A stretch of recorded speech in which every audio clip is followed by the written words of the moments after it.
Not Great Parents podcast. This is Not Great Parent Nathan over here, and I am Not Great Parent Molly, and we are proud of being not great parents. That's right. We are parents who are striving to lead our families into the goodness that God has to offer and the life that He has designed for us, rather than the greatness of the world and all the things that the world would define as great, such as experiences and money and lots of success in every way. Following your dreams. Oh yeah, and being an individual that has so many unique qualities. And I think, as we'll say later, going to Disney World. And going to Disney World. So if you're into Disney, this is your episode. That's right. Kind of. Yeah, absolutely. Yeah. Look, I have a lot of Disney adults in my life, and I know that you're not supposed to make fun of people, but Disney adults aren't people. So Oh my gosh. you can make fun of Disney adults. No, I'm kidding. I have lots of Disney adults in my life that I love. They are people, but it's hard to, if you're not a Disney adult, to have conversations with Disney relate to adults Disney adults. can be, I think that's, about Disney can be like. Yes, it gets a little intense. It's like, honestly, any conversation with, I mean, there are things I'm super passionate about that, it's difficult, or if you're really into sports or your team, everyone has that. It's all different things. But as we're talking about it, I think that's a really good way of transitioning to what we mean when we say what. How we've now just offended all the Disney adults. I promise you, there are no Disney adults who are listening to this True. podcast. If you're a Disney adult, send that in the thing. Yeah, tell us how much you hate this. I will say this. I know producer Charlie is a big Disney guy That's true. himself, And but he also is not listening right now. Yes, and he's in the room with us. And I want to be clear, I'm an adult who likes Disney, not a Disney adult. Oh, Okay. there's a whole different classification. There is a difference. You're There not is. wrong. There You're is. not wrong. So anyway, moving to the point I was originally made before, Molly's not terrified. All the Disney adults in her life who are not mad at her. No, I'm fine with it. Okay.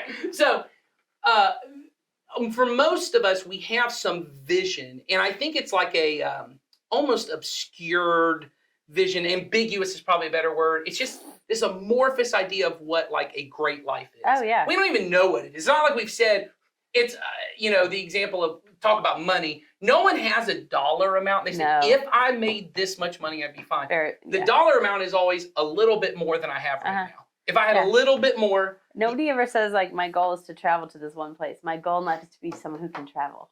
Yes, I want to be a person who travels. Right. I want to be this. Yes, I want, there's not, it's just into infinity and beyond. To go back to Disney, like, Yes. everything is always the next, That's right. and more. And so. And that's what greatness is my ability to just, whatever that amorphous thing is that I get to kind of chisel away at it, and through experiences, through more money, through more success, eventually I'll kind of shape my life into this person that I can look at and go, oh, that is what greatness is. And I think it's why it's often hard for us to talk about, and we just started this new series on what we're calling a rule of life. Right? And I think, and what it makes me think of is those like, what are they called, like signboards or something like that? Like you can have the sign ones where people have the little, I'm talking about the little letters, the letterboard things. Yeah, letterboards, yeah. But also people just make a board at their house. Yeah, like a wood board that you Almost put up like on the wall. Like your home poster, yeah. Yeah, and it'll say, in this house. we ... Yeah, You can buy them pre-made. Oh yeah, or you can custom make them. them. I saw one that said, in this house we drink a little wine. And I remember thinking, like, everyone in the house drinks wine. You have a 4-year-old, ma'am. Everyone's drinking In this a little house, wine. we love Jesus and cuss a little. Oh yes, man. I got cuss a little sometimes. I know a few people who have them, and I actually have 1 or 2 friends that have them that they do they're very succinct, whatever, but and they do live by them pretty well. But I do think in general, it's this sort of great idea. Well, I think most of them that I look at, which I think are funny, is, yes, I think there are some, I know some people who have, once again, going to the point we're going to talk about in a minute, of a family rule of life, and they've put thought into it, of like, in this family we do X, Y, and Z. The ones that I see are so generic that they feel like that amorphous. In this family, we don't say mean things to each other. It's like, one that I saw all the time, and it's almost on all of them, in this house we do grace. Or in this house, we do second chances. And I'm like, if you have to write that you give second chances, I bet your kids walk by and go, we ain't ever doing second chances. I've never had a second chance. This don't ever work. If you have to remind yourself, we do second chances. Look at the board. Yeah. Oh, that's right. Nope, didn't do that well. Yeah. And I think this is a version of what most people think greatness is there are these things that, they're my stated beliefs. They don't actually go to anything I actually do. Right. Right? There are these stated things that aspirational goals Right. of what I want to be, but it's all kind of amorphous and vision generic. and a dream, and yeah. Yes. And when we talk about a rule of life, that's not what we're talking No, about. we are not talking about that. We are talking about something very specific. Yes. And a very specific combined rule Yes. of life. That Well, we and it's live not, by. as we said, it's not rules for life. It's not rules. Yeah, it's not a It is- law. It's not a no. new, like, here's the 6 things we have to do. What it is it is a guiding structure that you Mhm. put in the example we use is like a trellis. trellis, right, to help you produce the fruit you want. And they are practices and rhythms and habits that everyone in this family or this organization or this team, right, but in our Uh-huh. case, it's a family. Mhm. As we said in our series, Family Matters, God puts us in these families Right? for the purpose of training us or modeling for us life in the kingdom. Life in the kingdom. So this becomes a rule that we say these practices are for us as a family, what we do to live in the kingdom of Right. God. And they are not generic. Uh-uh. They're going to be Very- fairly specific. Because Things. remember, we're all about being practical this year. That's us. That's us. That's That us. Disney stuff, practical. Practical. All practical over here. But it is. It is Yeah. it is a practical way of living your life, building that trellis so That's that right. your family is focused on that goodness of God and life in his kingdom, Yes. not life focused on the greatness of this world. And so today we want to really focus on this idea of starting with the end in mind. Right. Because often our end goal for our kids is pretty amorphous, as we Right. said.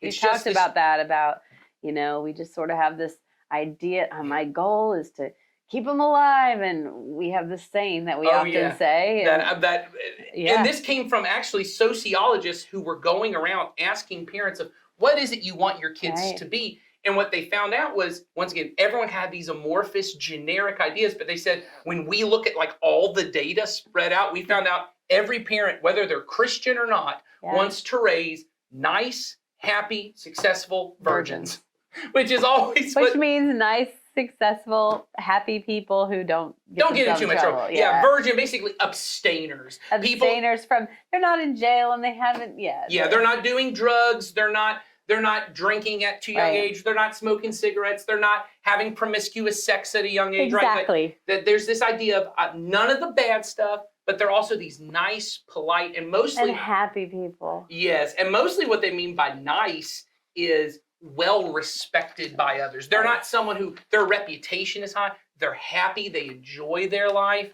But then you got to be successful. Yeah, you gotta have some success because the world says greatness Yes. is like success. So And so we've said that's kind of the goal that even though most of us don't say it, we kind of look at those 4 things yes. and we kind of go, okay, maybe that's not my whole goal, but I really like that. I'd really like it if they Big were part of nice and people that when I went out in public with my kids, they didn't embarrass me. They all sound good. Yeah, Yeah. I want them to be happy. I want them to like me. Yeah. I want them to like their life. I want them to be successful and ambitious and to do stuff and to have goals. And I don't want them to get into too much trouble.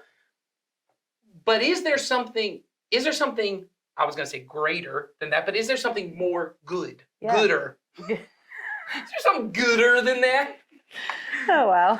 Okay. Is there something gooder than that? Yes, there is. And we know exactly what it is. It's life with God and his kingdom. And he has said, strive, to have goodness in my kingdom and not the greatness that the world puts out there. And we know that. And it so- is gooder. Yes. It is And so gooder. our goal today is really to get a little more clear on what is the end goal. What is it we want our kids to become in the goodness of God's kingdom? Right.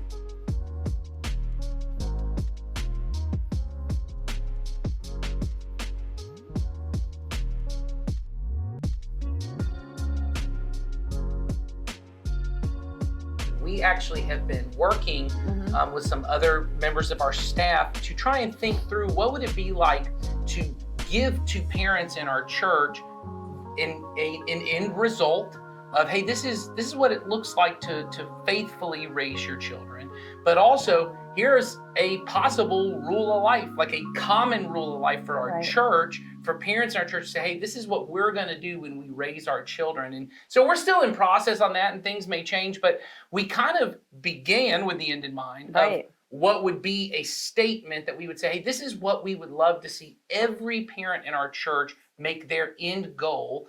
And that not just for the parents in our church, but really the members of our church, those who work in our family ministries of children's ministry and student ministry, and the people who work in our parenting ministry, that all of us, parents and the church working together, would focus on this end result. And Molly has the kind of statement we created, and not that it will never change, or even before the time that we actually kind of unveil the whole plan, that it'll change. But this is certainly what we're aiming at. It's sort of like the North Star, the guiding principle that we're going to, build these practical things around. That's right.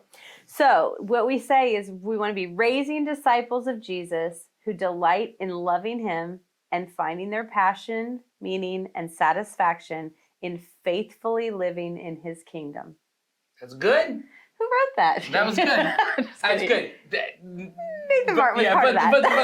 It was all a part of a bunch of meetings that we worked on. Yeah. But what I like about it is good. It is good. What I like about it, and where I feel like we're really focusing on these days, is trying to focus our minds on something that is bigger, as we say, than greatness. Right. Or even than the moment I'm in right now as a parent. Yes. I think so often when you have, a 3-year-old or a 6-year-old or even a 16-year-old, your focus is so much in, and it should be to some degree, right, focused on the details and in the weeds of whatever they're facing. So, with your, let's say your 5-year-old, you're really focusing a lot on things like obedience, right? And trying to teach them to care for themselves and, be respectful of others and their own body. To take care of their things. Yeah, take on little responsibilities and things. My youngest right now, we're having conversations with her about if you want to get some of the things that your older sister has, just certain devices and certain, get to take a purse when you go places, that kind of stuff. We need to see that you're starting to take care of your body and that you're taking care of your clothes. Like we have like a little, almost like a org chart of the way that it goes, or like a flow chart of the way it should go. Is first you take care of your body of, proper hygiene, and then it's take care of the clothes that are on your body. We're not just taking, ketchup and we're going to start using a napkin. And we're going to, all those. It seems little, but it's all building blocks. Right, and you're building towards the thing. And sometimes you get so focused on that, it almost feels like, and this is where I was trying to, in my mind, think of it, is sometimes we say things to our kids like, you're 7 years old, or you're 9 years old, or you're 16, act your age. Oh my gosh, I said it this morning. And we feel that way. And I'm not saying, we can probably have a multiple conversation with that, but not even that it's wrong to have expectations on our kids. We've had whole episodes on that. We've done tons of talk about how at certain stages they should have certain expectations. Absolutely. But that I wouldn't get so focused on, I'm not raising a 6-year-old or a 16-year-old. I'm raising a future adult. Right. And as the way we begin it is, I'm raising a hopefully future disciple of Jesus. And these little details, they matter, but sometimes, what's the phrase, you can't see the forest for the trees. Right. That is what it is. You get so focused on this particular issue that you can't see, okay, how does this deal with them becoming a disciple of Jesus? Right, and what we have to remember is, by definition, that being a disciple of Jesus is long obedience in the same direction. So we have to stop thinking this is short-term anything.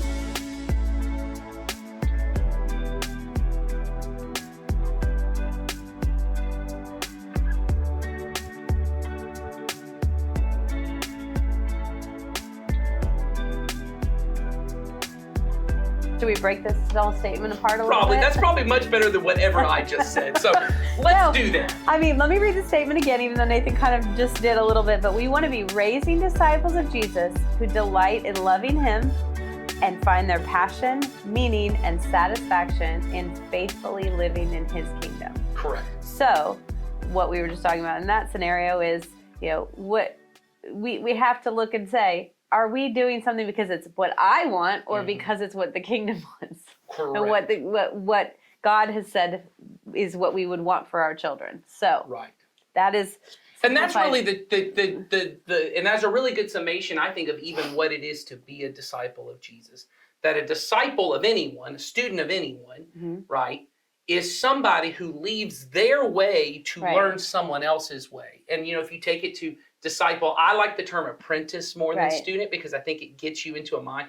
If Because I'm, apprentices, I'm trying to learn to be like you. yeah, and I'm trying to learn how to do something. And often- apply it to me. Yes. Like the knowledge I have about Nathaniel Hawthorne's Young Goodman Brown does nobody any No, good. no. And I knew that I love it, and I love literature, and I love all that Yes. stuff. The essay I wrote about It's that, phenomenal. I'm sure it was great, but that does no one But any don't good. bring it here to read it till Well, and mostly what it is it's surprising. And what I love about it is that when I say that, there might be someone who goes, I need to Google Young Goodman Brown. What does this man talk here? No, I mean, you look at it and you're like, look at how smart he is that he Right. knows Young Goodman Brown. That's Right. mostly what a lot of the knowledge is. My brother's a math teacher, and he was telling me the other day, he goes, I'm looking forward to at some point teaching the math that maybe someone might actually use like 30% of that math. Right. Because he goes, a lot of high school math is something they're probably never going gonna to use. And everyone knows that. But an apprentice is someone who goes, I'm coming to learn how, even if I'm apprenticing to be an HVAC repair person. I'm learning a skill that I am ultimately going to need to use. And so I want pay to attention. use, Yes. and therefore I pay attention and I apply it to my current life. Yes. And so when I come into that relationship of an apprentice, it does not matter, this is probably getting cut too. Most liberal arts education, especially once you get to college, Talk. is a lot of opinion. It's a lot of It a is. lot of talk. And what I mean is and that's what my literature professor Mhm. told me all the time was like, as long as you have a take, like as long Yeah. as you have an opinion. Hot take on something. Like, you if have you your can- own. If you have Yes. read it, learned it, and spewed it out in a different way, Yes. that is your own, and claimed it, you're Yes. good. Yeah, and if you could take someone else's work and just make it not look like it, that it can get through whatever that Fancy plagiarism. yeah, whatever that software is that they run it through. If you can beat the software, but that's what I mean is an apprentice doesn't get to come in and say,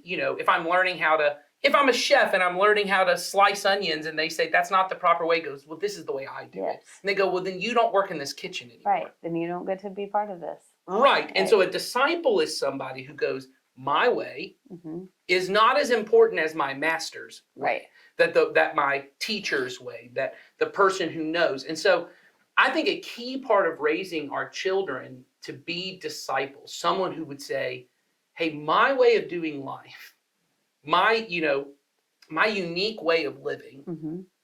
is not as important as the way Jesus would say that I should live. Hmm. And I think that's just a critical lesson because, earlier we were talking about the idea of the kind of greatness model of Right. parenting, or the end goal is raising happy, nice, succcul Oh yeah. virgins, Right. The These- T-shirts we were gonna get made. Exactly. I'm a happy, nice, successful virgin. No, that is not the T-shirt. we were Okay, gonna sorry. get I didn't made. know what he was We gonna say. were gonna say like greatness, raising happy, whatever. Okay, whatever. And then we were gonna say something like goodness, followers of Jesus, or something like that. I'm telling you, We didn't make them. in the 90s, in the early 2000s, when I was coming up in like Christian culture youth Oh, yeah. group, there was 100% somebody selling a shirt that says like, it's cool to be a virgin. There's like it something was like a that. whole thing. There was like Oh, a that's what I whole- mean. It was a whole thing. So 100% that would have been Now a it t-shirt would be that the would have sold. like Virgin Squad. Hashtag Virgin Squad. That's great. 100% that would have been a Yes. thing. But what I mean is when you get to the greatness style of it, especially in our world that is so individualistic, every parent doesn't only want their kid to be happy, nice, successful, and stay out of trouble. Right, Right? Is right. basically the last one. I want you to do it with your own unique way. Right. Like, I don't want you to be a carbon copy of anybody Right. else. You're neat. You're unique. You have your own thing. You have your own niche. You're Yes. something that makes you a standout. Exactly. And so we often, when we talk about, and I hear this a lot, I don't even think the idea behind, I should say this, I don't think the statement is wrong. I think sometimes the idea and motivation people put behind it, the idea of being a student of your child, I think that's good. Like that idea of just, I want to learn who my kid is, I think that's good.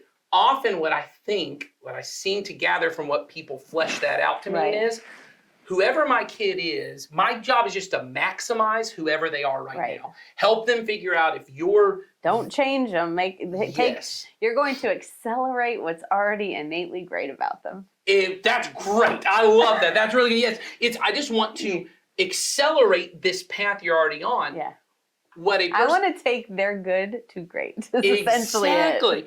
It. And what I think we should do as followers of Jesus who are parents is, students of our children, as parents who are disciples of Jesus, I want to listen to my kid and I want to hear how God wired them up. We did that whole couple episodes on how God wired you up so that I can speak the vision of God's kingdom to you in a way that you will be drawn towards it. It's not to say, hey, every way you are right now is great, just go farther. Right. No. It's, hey, God made you in a special way to live in his kingdom, but that does mean, just like I have had to change, Molly has had to change since following Jesus, there are things in my life I had to change to be his disciple. That's the goal. So our goal is, I want to raise a child who sees I'm a disciple of Jesus, which means they're not going to be a full disciple of Jesus at 6 or 16, because, as Molly's already said, it's long obedience in the same direction. And we're always, we are always finding things that we're changing so that we are growing closer to God and living more in his image and the mold that he wants us to be in. And so it's forever evolving. That's right. And so I think if I can see, my goal in life is to help my children in the unique way God has wired them to see his kingdom in such a way that, and this is the end of the statement, but the end of the statement really is qualifying that beginning of raising disciples of Jesus, that they would delight in loving him. And by Jesus said loving him meant obeying his commands. That if my kids could actually see that honesty is something to be treasured, that obedience is something to be treasured, that respect is something, generosity, right? Peace and joy. These are these virtues, right? And even, we take the idea of, happy, nice, successful virgins, and we laugh, everyone laughs about the virgin part, but even saying like this idea of purity, right? What used to be called temperance, which often got only applied to alcohol, but it was all kinds of things. I'm not going to just indulge in pleasure to the sake that my life becomes about one meal to the next meal or one exciting adventure to another. These things are actually something to be treasured in life. And they look at those, and those aren't like, well, I don't ever get to do this because I'm a Christian. No, they're instead, it's the opposite. They're delighting in it. They are thrilled that they have this. It's more of an opportunity than a hindrance, so to speak. And that's right. And then they will see that in that kingdom, they will also find their passions and their meaning, and that it's in that and not in this greatness. And so, I think you're right. It is a qualifying statement about his kingdom at the end, but it does, if they can see that, then they will be able to be, children or adults or, at any stage of their life, people who are delighting in the love of Jesus.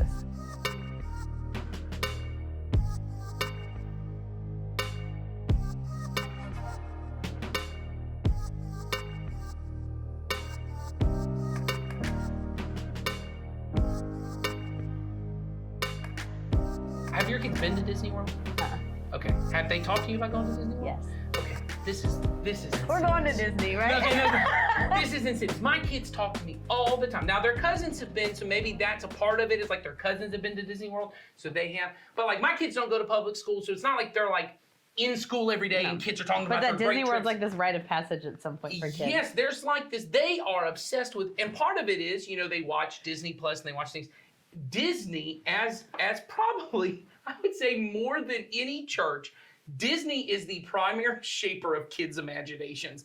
I mean, my kids, whether it be Star Wars, Marvel, Disney, and all those different things, Disney Channel shows, and they do such a good job of saying, you can step into the world of Disney. Oh, yeah. Your world that you've always wanted, you can act, that world is real. And it's, even though it's magical, it's real magic. Yeah, it can exist. if you pay $250 a day per person, you know, plus tax. well, and my kids are like, and if you're going to Disney, we're staying at a Disney resort There's hotel. not an option other than that. They're like vacation planners all of a sudden talking about it because it has captured their imagination. And part of what I'll say they do is, I'm guessing you've seen some of these Disney World commercials that they play. Yes. Every one is very little showing what actually happens at the park. It's always the face of a child or the face of a parent. Or the family, you know, maybe standing in front of the castle, but it's happy as can be. Yes, and there's these faces of delight. Of this is the best experience. You know, as I'm a big filmmaking guy, and so that's the thing that probably the most famous filmmaker of all time, Steven Spielberg, they have a thing and it's called the Spielberg face, which is in any movie. I'll give an example most people can think of. Jurassic Park, when the first dinosaur shows up, you actually don't see the dinosaur for about 15 seconds because the camera stays on the face of the person looking at the thing in awe and wonder. And what that does is there's something about human beings when I look into the face of another person, even if you're not a super empathetic person, you imagine yourself in their shoes. And so you start feeling awe and wonder before you even see the thing. And then you see it and you're double awe and wonder. Then the thing that you see doesn't even have to be that great because you're already feeling it before you even see it. They basically cue you up. It is 100. Well, and in Jurassic Park, then you've got I know. Well, that's Jurassic Park, and you are like, you know, on wonder because come on. Yes. Well, and even so, let's go further into Spielberg, which everyone wants to hear. That song, so John Williams, the reason that song is not only memorable, but it's emotional for people is the way that song is written. It is written like a choral religious piece that is used in like bigger like religious organizations when like the priest enters carrying like supposedly the spirit of God into the room.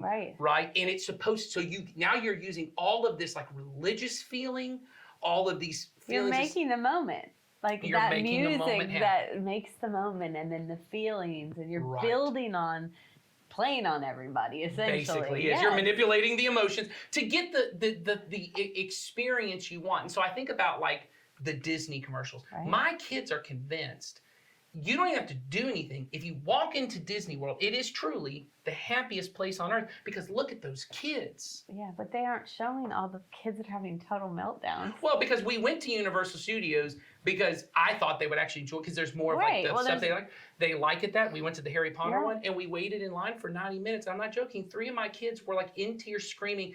And they think Disney. I'm going to die. It's never going to happen. I'm going to die in this line. It's the worst thing that could ever happen. And I said, we're not coming back here. And somehow they think that the commercial for Disney World right down the road means that place is the happiest place on earth. And they have no lines. Yeah, right. Exactly. So here's what I mean. Our kids are constantly being told, and not just by Disney. No. I would say by every environment that they are in, that what will be delightful is this happy, nice, successful kind of life. Yeah. That if you become the kind of person who does these kind of things, your life will be full of passion and meaning and satisfaction, that you will delight in this. What we need to figure out is, and I don't mean, I'm not turning off Disney Plus for my kids because I'm so scared that they'll get wrapped up in that. That's going to be part of their life. You know, all the different things that happen in the world are going to be part of shaping their imagination. But I certainly want to make sure I'm structuring my life in such a way that what they see, what they experience, is that life with God in His kingdom is more delightful, is more passionate and meaningful and satisfying than anything else you could do, than any other thing.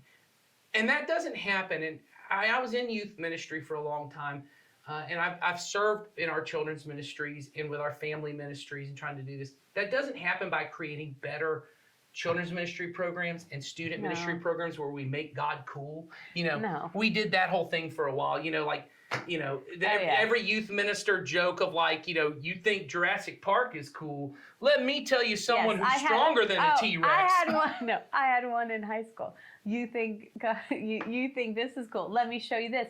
And stuck a needle through his cheek. What the heck? Yes! And I was like, what is wrong with this person? That doesn't doesn't sound cool. It wasn't. That sounds I terrifying. know, he wasn't our youth pastor for much longer.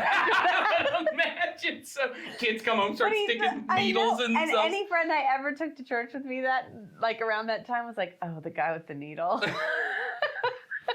But that's for a long time. That's what we thought it took. We thought, you know, do something, be cool, do Yes. do something intriguing that gets people interested. Well, and that's always been the thought is, and it still is that way in lots of different environments. Still in youth and children's ministry is they'll say things like, "We're competing with Disney World." Yes. You can't compete with Disney World. No. We do not have Disney money, and it would not be, even if we did, that would not be the best But use they're not the same kingdom-wise of thing. our money. Yeah, they're not the same thing. And they're not the same thing because Disney is trying to make your kids buy into this is the happiest place on earth because they want your kids' money. Yeah. Well, then it's fake, right? It's a fantasy, fake. It's yes. a fantasy. It is the happiest place, so to speak, because it's not real. You know, That's really good. it's not real. It's That's right. real. Maybe it feels real for a few days when you come here, but it is not real. This Yes. is not. All you life. have to do is follow one of those TikToks accounts of people who work at Disney World plan the and trips. are there Oh, all yeah, the time. those people. Those people are like, this is This is the miserable. worst. Yeah, it's like this is the worst place to be. Uh-huh. So when you live there, it ain't the best place to be. No. But you're right. It's because this is not reality, and so we have to structure our life in such a way. And parents are really the ones who can do this. What really convinces your kids that life in the kingdom is more passionate and meaningful and satisfying is when it is clear that that is what delights you. And that is what is most passionate and meaningful and satisfying about your life is what God does in your life and what he allows you to do in his kingdom. That when they can look, go back to the Spielberg face, right? When they can look into your face, when you show up to church and you see another person and they're just looking at your face as you're smiling at the person at the door who they know you love and they know that person. And then on top of you, then they actually know some other adults in the church and they realize, oh, they feel the same way. That empathy, it comes through. That's the thing I think, and maybe Molly can speak to this about the importance of, our kids in children's ministry. I think about babies, and I know a lot of people, and I actually had some people in my life when our daughter was an infant. They were like, it doesn't matter if she goes to church with you or she goes and does this or that kind of things because she doesn't even know. She doesn't even know. And I said, there's something that happens even for a baby. And we know this, the kind of connections that get made when they can look into the face of a person. And the same person, it happens with parents, but it happens with everyone, grandparents and, siblings and all those different kinds of things. And I think about like in church with our nursery workers, and I'm sure you've seen this of the nursery workers being there every week and these kids who come in who at first have a little bit of separation anxiety and they're crying the whole time as they're getting dropped off and the parents are like, I'm not sure I should leave here, or maybe I'll just stay in the room for a little bit. Yes, but then eventually they start to know that face and that voice, and often for kids it's the smell of that person. Yes. They start to notice, and hopefully it's a positive smell. Yes. But they start to, they notice it. They notice. Only good smells in our room. They notice the fragrance. I was going to say the odor of this person, Let's not do that. but the fragrance is probably a better sounds word. better. Yeah, but it starts to form all a the connection. nonverbal connection things, inverbal, but for kids, those things become very heightened for them. And so, those things do matter. And so to put your child in a nursery where what they experience is another adult that is, loving toward them, but also toward another adult. Like not, you've got more than one adult in there. They're connecting, they're talking, they're speaking into each other and into the children. It's just, at any level, it's this picture of the kingdom, and you want your child to be exposed to that because it's huge. And I think giving other people other people who love Jesus, the opportunity to delight in him and delight in your children is huge. I mean, well, that's a big. So I love that there are these other people that they're not only delighting in God, but they're delighting in your children. Because your children are gifts from of God. They're gifts of God, and they know that.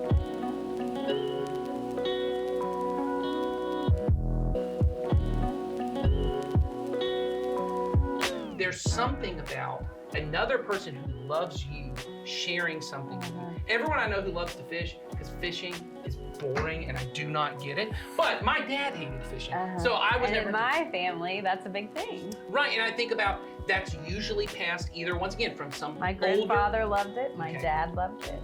My child does it with my dad and with Ben as well. But right. It normally gets it passed gets down. passed that way, yes. Because it's a person who delights in something. Hunting is another thing. Once again, that was not a thing for me because my dad wasn't into it. But the amount of men I know and women, there was a girl in our youth group who was like the biggest hunter that I knew. I mean, like every Facebook picture was her with like a buck that she's like standing there with like a dead animal's head in her Facebook. But she was into it because her dad was really into it. Yes. And there's these moments where a person who delights in me, but also delights in this other thing, I begin to delight in the thing that the person who delights in me delights in. I'm looking up something I saw on my phone this morning that is along these lines. It's Yeah. from the Parent Cue app, and it Oh. said, well, let's see if I can get to it. Hold on.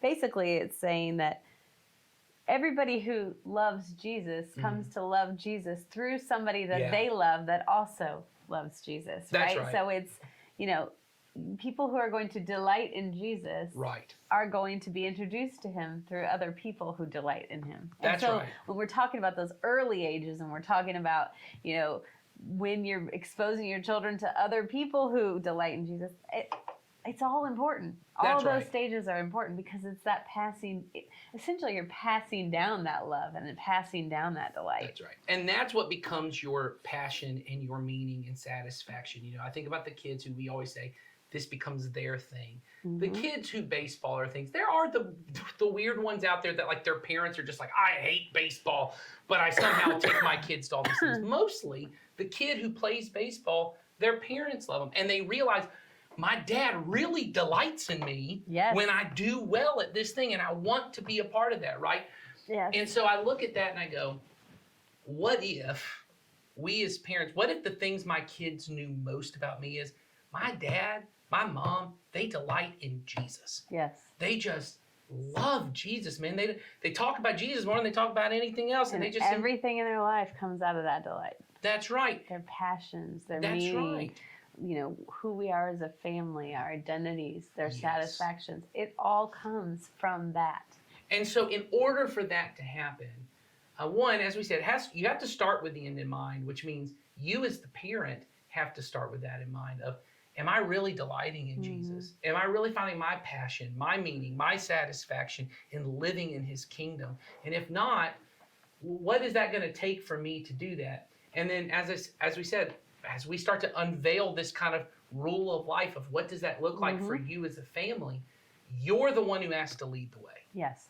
I mean, You're the one who has to do that. your child cannot take the reins of this on their own. Yeah. You will see them start to adopt things Yes. and practice things, and there may be areas where they actually are a little more driven than you are in it. However, you're the leader of this. And Well, so, and I'll say this, your kid could take the reins of it, but I'll say one of the things that I think is I shouldn't say equally as sad. It's not equally as sad as a kid who walks away from their faith. Not equally as sad.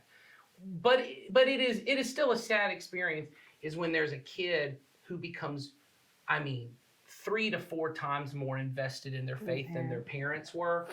And watching the parents start to feel this competition with the church. Like my kid is doing more stuff with Jesus in the church than they are with me. And they start to feel this thing. And I always feel bad for those parents of, you brought your kid to church. You said this is what you wanted. Then they got it. Maybe they got it more than you did. And that would to me that goes the part where Jesus talks about, I didn't come to bring peace. I came to bring a sword. And maybe I'll turn a sister against a brother. Right. And maybe I'll turn. And he doesn't mean I want y'all to fight. He means maybe one of you will become so passionate about me that the others feel like they're being slighted somehow. And I go, that's always heartbreaking to me when I see someone who loves Jesus and their parents were the ones who introduced them. But then the parents, because they don't really delight no. in loving Jesus. They don't really find their passion, meaning, and satisfaction in loving Jesus. Right. It then becomes this thing almost between them and their kid. And so I would say, if you're really fully on board with, I want my kids to know and love Jesus, then you have to lead the way. Mhm. And it doesn't mean you have to be perfect. Today Oh, could be the no. day you start. Are you perfect? But no, absolutely not. I am definitely not. But well, I'm saying you don't I'm even have to be always- that far into any of these No, practices that we It's bring the up. same thing we always say, pointing your feet towards Jesus and moving. Yes. And we are not saying you're pointing your feet towards Jesus and you've moved all the way or you're at That's a right. certain pace. We are saying point them and move and be intentional about the things you're doing and be very, structured in that this is my top priority and Right. my priorities are set in this way and all things are going to flow out of that. That's right. And Yeah. so this is kind of the guiding thing, that we want to raise disciples of Jesus who delight in loving him and find their passion, meaning, and satisfaction in faithfully living in his kingdom, which means we want to be parents who are disciples of Jesus who delight in loving him, and that we would find our passion, meaning, and satisfaction in faithfully living in his kingdom. That is ultimately the goal for our families. And I think if that happens, you would find that your kids, you would raise some really good kids. Really and they good may kids. not be great kids. Might not be great kids, Yes. but they would be good kids. They would be good. And I think you would find when that's your passion and your satisfaction in life, right? Then that's ultimately what you become most excited about. There's that, I believe it's a proverb or it might be a psalm that says, delight yourself in the Lord and he will give you the desires of your heart, which in the world of greatness, what that means is, that's the formula. Yeah.